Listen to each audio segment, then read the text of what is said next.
Hello दोस्तों, आज हम जानने वाले हैं कि लैपटॉप में स्क्रीन रिकॉर्डिंग कैसे किया जाए। स्क्रीन रिकॉर्डिंग करने के लिए सबसे पहले तो आपको कीबोर्ड पे चले जाना है।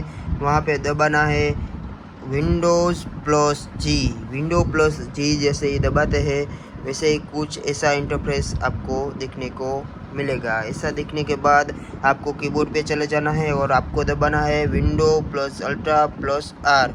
जैसे कि विंडो अल्ट्रा प्लस आर दबाने के बाद तुरंत आपका रिकॉर्डिंग स्टार्ट हो जाएगा। रिकॉर्डिंग स्टार्ट होने के बाद आप कुछ भी रिकॉर्ड कर सकते हैं, स्क्रीन रिकॉर्ड कर सकते हैं। जैसे कि यूट्यूब है, आप इंस्टाग्राम की रील्स देख सकते हैं, उसका कुछ आपको स्क्रीन रिकॉर्डिंग करना है या आपको कुछ यूट्यूब से वीडियो बनाना है तो आप यहाँ से स्क्रीन रिकॉर्ड करके बना सकते हैं। जैसे कि बनाने के बाद यहाँ से हम क्लोज़ करेंगे। क्लोज़ करने के बाद हम तुरंत देखेंगे हमारा रिकॉर्डिंग कहाँ पे सेव हुआ है।